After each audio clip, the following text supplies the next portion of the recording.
Tak lama kemudian, Cili-Cili dan Luhang pun menemukan Yifan di dalam sungai. Dan Luhang bingung dengan apa yang sedang terjadi di sini. 那个地方是北巨炉的大雪山，天书的人，怎么回事？ Ternyata Yifan juga mengetahui tempat pegunungan itu guys. Karena Yifan teringat sesuatu, jadi dia pergi dari sana untuk mencari kebenaran tentang ayahnya. Luhang yang tahu niat Yifan ini langsung melapor kepada kakek Lu dan membawa kotak emas berharga tersebut ke pengadilan Rift. Ternyata itu adalah lokasi harta karun guys, dan sekaligus tempat terjadinya kecelakaan pesawat 20 tahun yang lalu. Kakek Lu ingin Yechi menyelidiki keterkaitan dua hal ini. Nah, si Luhang awalnya mau ikut guys, tapi dilarang sama kakeknya. Luhang punya masalah tersendiri yang harus diselesaikan, yaitu nemenin Yifan guys. Luhang pun pergi dari sana dan langsung ke tempat Yifan berada. Yechi yang masih di pengadilan Rift mengatakan selama dia bersama dengan Yifan, Yechi mulai mengerti sedikit-sedikit tentang sifatnya. Tentu sifat bodohnya Yifan gak bakal bisa jadi mata-mata. Terlebih lagi tingkahnya pecicilan gitu kan, nggak mungkin seorang mata-mata atau pengkhianat yang begitu sifatnya. Lawang Yifan aja udah dari sananya begitu. Nah, kalau Yifan beneran berkhianat, Yechi gak segan-segan untuk membawanya ke sini. Tapi untuk sekarang, pengadilan Rift masih membutuhkan Yifan untuk melawan kekacauan dunia. Yechi juga melaporkan kepada kakek Lu, cuaca badai waktu itu kan disebabkan oleh Payoling, dan itu berbarengan dengan munculnya monster bintang 7. Nah, Yechi juga nemuin masalah yang lebih besar lagi, yaitu adanya kekuatan yang sangat-sangat luar biasa yang waktu itu juga lagi aktif di cuaca badai tersebut. 长线钓大鱼也未尝不可。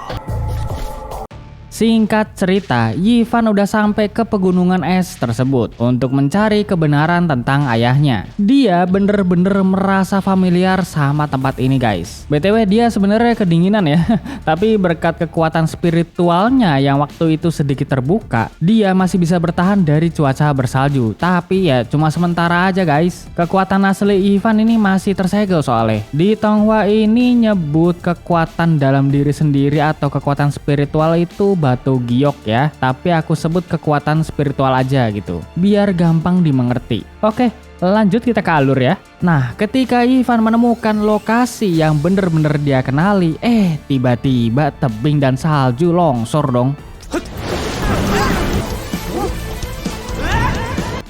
Untung aja Yifan berhasil selamat ya. Ternyata yang ke tempat itu nggak cuma Yifan doang ya. Semua teman-teman Yifan kumpul kebo di sini, termasuk Yechi. Mereka semua nggak bisa meninggalkan Yifan sendirian. Entar kalau misalnya Yifan kenapa-napa, ya mereka semua repot nantinya kan. Nah, si Yifan ini nggak nyangka kalau mereka semua mengikutinya sampai sini. Seharusnya tim ini kan udah bubar karena nama Yifan udah tercemar kemana-mana. Tapi ya mereka semua menjawab kalau itu nggak akan dibiarin ya. Yifan nggak boleh bubarin tim ini, walaupun timnya nggak ada nama sama sekali. Yechi juga mengatakan dirinya mendekati Yifan juga karena emang sebelumnya itu mau tahu lebih dalam tentang ayah Yifan. Sedangkan Jinmo karena emang sikapnya dari sono itu udah dingin, cuek, acuh tak acuh, jadi ya dia diem aja guys di sini. Yang penting mah ikut nimbrung aja ya.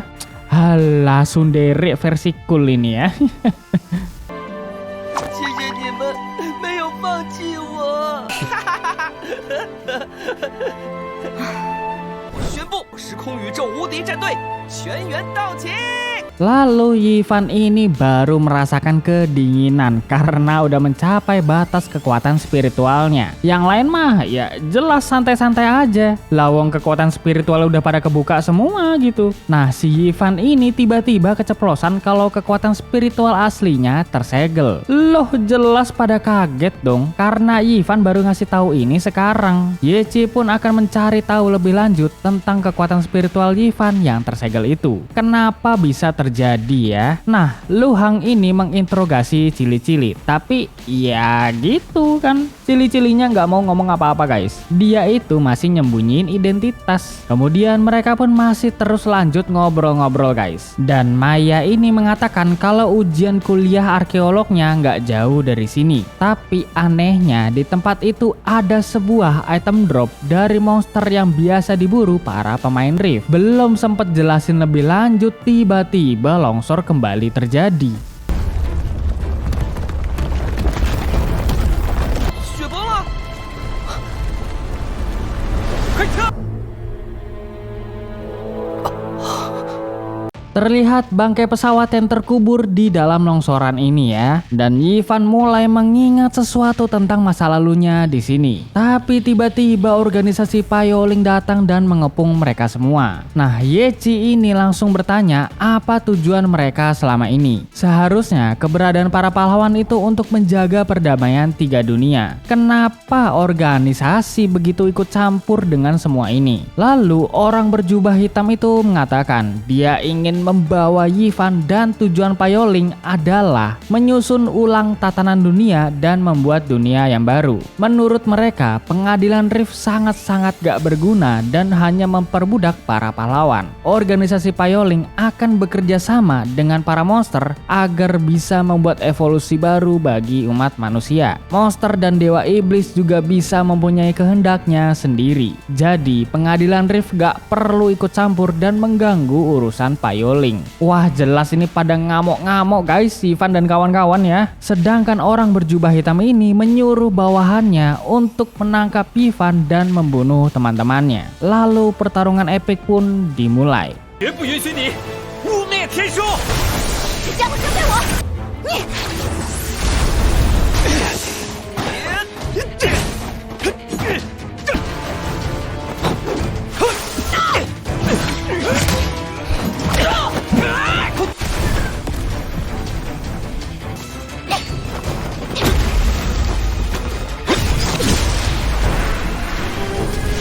究竟是谁？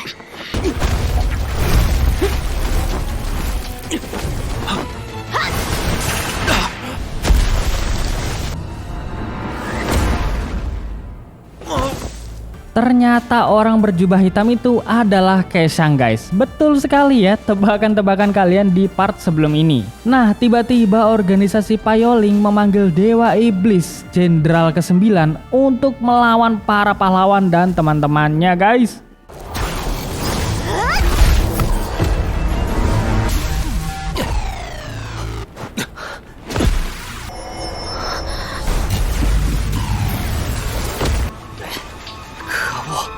到底是谁在攻击我们？ 前面，左边，右边。 Udah gila. Lalu Chin mau memakai skill pengamatannya dan diterapkan ke teman-teman lainnya juga ya. Terlihat sebuah tiang yang digunakan sebagai senjata Dewa Iblis Jenderal ke-9. Tak lama kemudian dia pun datang dan akan membunuh mereka semua agar tidak mengacaukan rencana Payoling.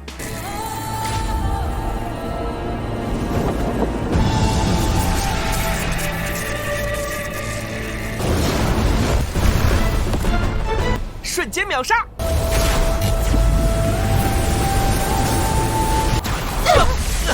秒杀！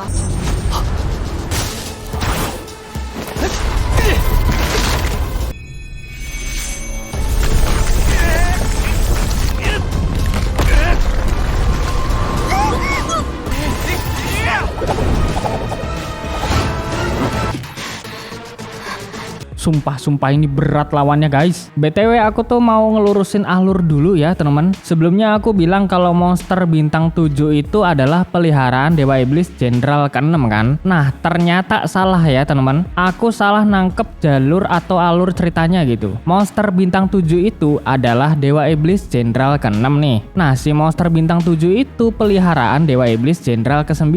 Dan sekarang Dewa Iblis Jenderal ke-9 ini mau membalaskan kematian Dewa Iblis Jenderal ke-6 atau atau monster bintang 7 peliharanya itu. Sorry guys, sebelumnya aku salah nyeritain ya. Semoga tuh kalian gak marah-marah kayak dulu waktu aku bahas The King Avatar ya. Oke, kita lanjut ke alurnya. Yechi pun langsung memberikan skill penyembuhan kepada mereka semua. Tapi ternyata Dewa Iblis Jenderal bukanlah monster-monster seperti pada umumnya. Mereka memiliki pola pikir yang sama cerdiknya dengan manusia biasa. Dewa Iblis Jenderal ke-9 pun mulai menghabisi mereka satu persatu. 雷霆之怒！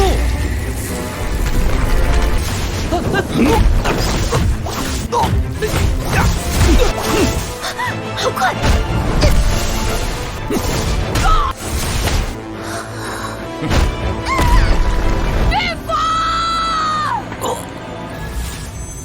太强了！